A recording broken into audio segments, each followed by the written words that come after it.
Dans les ténèbres du 41e millénaire où la chair est faible et la foi souvent vacillante, rares sont ceux qui ont poussé le rejet de l'humanité aussi loin que les Iron Hands. Là où d'autres chapitres de Space Marines glorifient encore l'honneur, la fraternité ou même une certaine idée de noblesse martiale, les fils de Médusa ont tranché net avec ces illusions. Pour eux, la faiblesse n'est pas une faute morale, c'est une maladie. Et comme toute maladie, elle doit être purgée, sans pitié, sans hésitation et sans remords. Nés dans les flammes de la Grande Croisade, les Iron Hands portent en eux l'héritage d'un primarque dont la philosophie était aussi tranchante que le métal qu'ils vénéraient. Ferrus Manus n'enseignait pas seulement la guerre, il enseignait une transformation nouvelle. Sous son regard, la chair n'était qu'un point de départ, un matériau imparfait destiné à être surpassé. Cette doctrine, déjà radicale, fut brisée, puis déformée dans les braises de l'hérésie d'Horus. Car lorsque leur primarque tomba décapité dans la trahison d'Is-25, ce ne fut pas seulement un père que les Iron Hands perdirent, ce fut un ancrage, une limite, une humanité résiduelle. Ce jour-là, quelque chose se fractura irréversiblement. Depuis lors, les Iron Hands ne cherchent plus seulement à améliorer l'homme, ils cherchent à l'éradiquer en eux. Chaque fibre de chair remplacée par de l'acier est une victoire, chaque émotion supprimée est une purification. Chaque hésitation éliminée est un pas vers ce qu'ils considèrent comme la perfection. Leur foi ne repose pas uniquement sur l'empereur, mais sur une interprétation froide et mécanique de sa volonté. Une vision où la logique prime sur la compassion, où l'efficacité supplante l'honneur, et où la victoire justifie l'annihilation totale de toute faiblesse. Sur Médusa, leur monde d'origine, cette philosophie n'est pas une abstraction, c'est une loi de la survie. Un monde de tempêtes métalliques, de clans brutaux et de traditions austères où seuls les plus résistants perdurent. Là-bas, l'acier, c'est plus qu'un symbole, c'est devenu une nécessité. Et les Iron Hands ont élevé cette nécessité au rang de dogme. Pourtant, derrière cette façade de froideur absolue, une question persiste, insidieuse, presque hérétique. Jusqu'où peut-on se dépouiller de son humanité avant de cesser d'être humain? Et surtout, qu'est-ce qui subsiste une fois que tout a été remplacé? C'est dans cet héritage de fer, de perte et d'obsession que s'inscrit l'histoire des Iron Hands modernes. Une légion fragmentée en clans, tiraillée entre tradition et évolution, entre rigidité dogmatique et nécessité stratégique. Et au cœur de cette transformation silencieuse, une figure émerge. Une rupture, non, plutôt une redéfinition.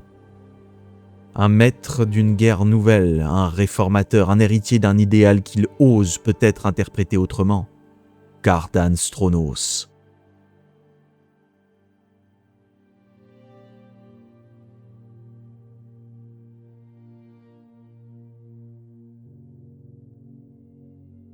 De tous les révérends de fer ayant été appelés à diriger le chapitre des Iron Hands, aucun n'incarne avec autant de justesse l'héritage de leur primarque que Cardan Stronos. En lui, la doctrine de Ferrus Manus trouve une expression presque absolue, celle d'un être ayant transcendé les limites de la chair pour s'approcher de l'idéal mécanique. Les augmétiques qui composent son corps ne sont pas de simples outils, ils sont la manifestation d'une foi portée à son paroxysme.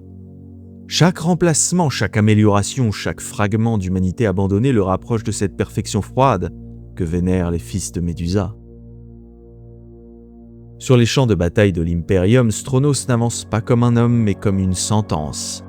Implacable, méthodique, insensible. Il encaisse les assauts avec une indifférence mécanique tandis que son poing de fer et ses armes réduisent ses ennemis à l'état de débris fumants.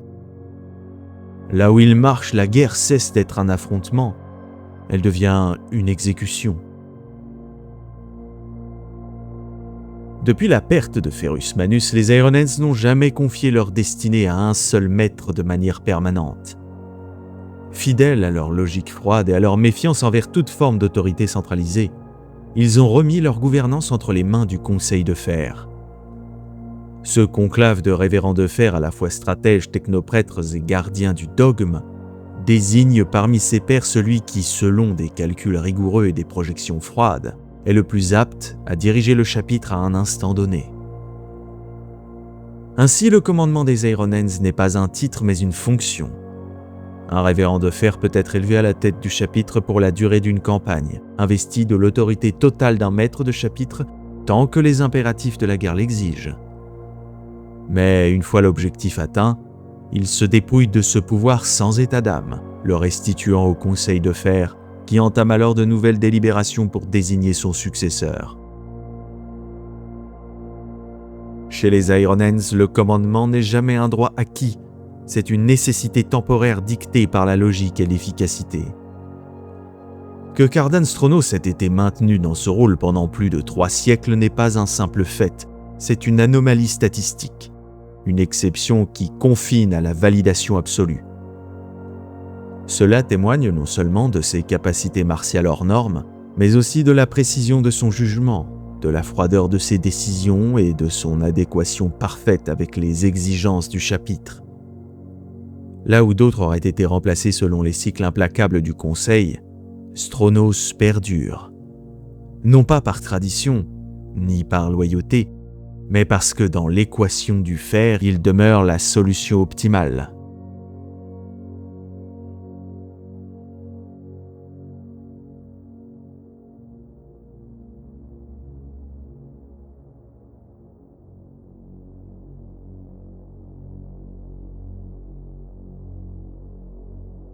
Cardan Stronos n'était capitaine de la compagnie clanique Garzak que depuis un siècle à peine lorsque son ascension prit une tournure décisive. Jugé digne de rejoindre les révérends de fer, il fut envoyé sur Mars afin d'y subir les rites d'initiation de l'Adeptus Mechanicus, des épreuves aussi secrètes qu'exigeantes, où l'esprit comme la chair sont mis à l'épreuve. Il en revint transformé, consacré non seulement par sa dévotion à la machine, mais aussi par la pureté implacable de sa doctrine. Si cette élévation récompensait une foi sans faille et un rejet absolu de toute faiblesse, ce sont ces campagnes qui imposèrent définitivement son nom comme une évidence stratégique. Partout où il fut déployé, Stronos appliqua une logique de guerre d'une brutalité méthodique.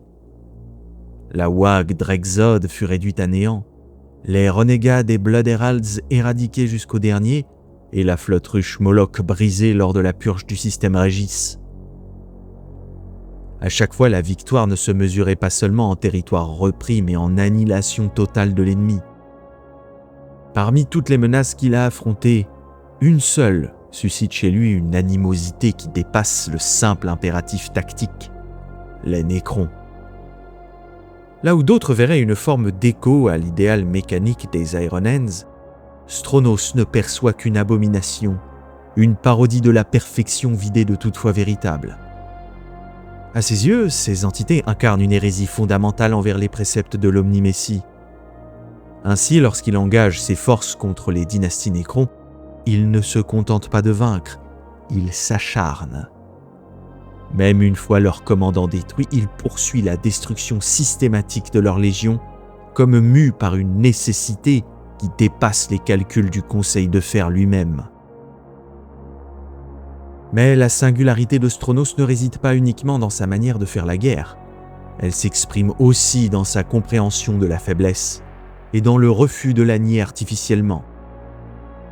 Là où nombre de ses frères cherchent à étouffer toute émotion sous des couches d'acier et de dogme, lui adopte une approche plus tranchante encore. Il ne nie pas la haine, il l'exploite. Il considère que refouler ses pulsions revient à laisser gangréner l'esprit, alors que les canaliser permet de les transformer en force. L'amertume qu'il porte en lui devient ainsi un moteur, une énergie dirigée qui guide ses frappes avec une précision et une violence accrue.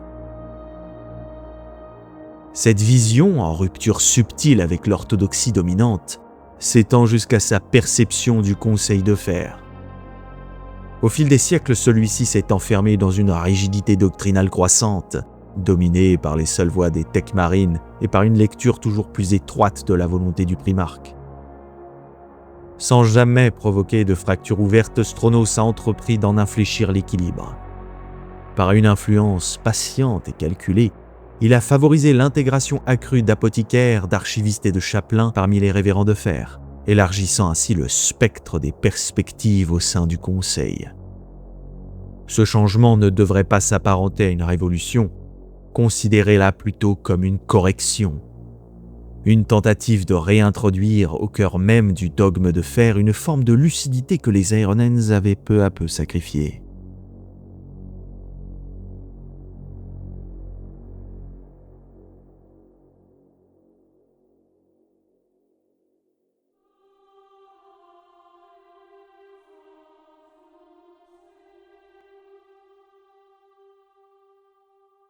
Si l'intégration de ces voix nouvelles a indéniablement enrichi les délibérations du Conseil de fer, elle n'a pas fait taire les oppositions. Parmi les révérends les plus orthodoxes, nombreux sont ceux qui voient dans les réformes de leur maître de guerre une dérive préoccupante.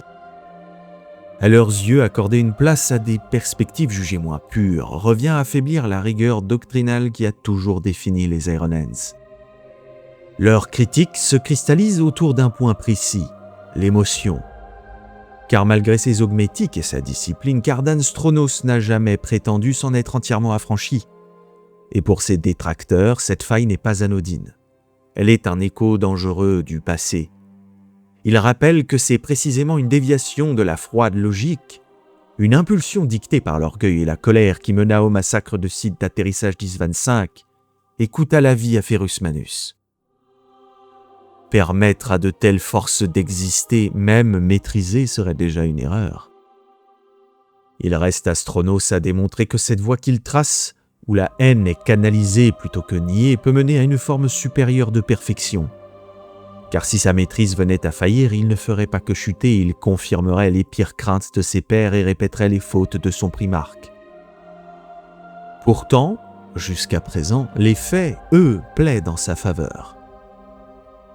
Dans les années tourmentées qui suivirent l'ouverture de l'immonde Cicatrix Maledictum, alors que l'Imperium était scindé et plongé dans un âge d'ombre, Stronos guida les Aeronens avec une constance remarquable. Face à l'effondrement des routes warp, à l'isolement des systèmes et à la montée des menaces xénos et hérétiques, il imposa une stratégie d'une précision chirurgicale, maintenant l'efficacité du chapitre là où tant d'autres vacillaient. Ce n'était pas la première fois qu'il se dressait dans les ténèbres. Lors de l'hérésie godinienne, les Aeronens furent déployés en force dans le système de Godinia afin d'éradiquer une insurrection mêlant culte hérétique et incursion des empereurs Childrens. Sous le commandement du révérend de fer Christos, une flotte d'une ampleur rare engagea une campagne de purge méthodique, convergeant vers Godinia Prime, cœur industriel du système. Mais ce qui les attendait ne pouvait être qualifié de simple rébellion. Sur ce monde, les Aeronens découvrirent une abomination sans précédent. Des milliards d'âmes fusionnées à des machines dans une parodie grotesque de leur propre credo. Cette perfection corrompue, œuvre des forces de Slaanesh, exerça une attraction fatale sur les plus augmentés d'entre eux.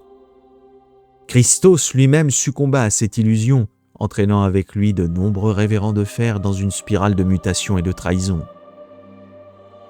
Alors que la bataille sombrait dans le chaos entre démons, Emperor Children, ses frères corrompus, Cardan Stronos prit l'initiative décisive. Refusant à la fois la négation et la soumission à ses émotions, il comprit que c'était leur répression même qui le rendait vulnérable. En ordonnant à ses frères de libérer leur colère et de la maîtriser plutôt que de l'étouffer, il brisa l'emprise du warp sur les survivants. Ralliés autour de cette nouvelle doctrine, les Aeronens reprirent le dessus, détruisirent les forces démoniaques et se retirèrent pour purifier la planète depuis l'orbite. La victoire fut amère, évidemment. Une part significative du Conseil de fer avait été perdue et avec elle, la certitude absolue qui guidait le chapitre depuis des millénaires. De cette épreuve naquit une vérité dérangeante. La quête de pure logique et l'éradication systématique de toute émotion constituait en elle-même une faiblesse exploitable. C'est sur ces cendres que Stronos imposa sa vision. non comme une rupture brutale, mais comme une réorientation nécessaire, une évolution du dogme forgé dans l'épreuve et appelé à redéfinir l'avenir des Ironens.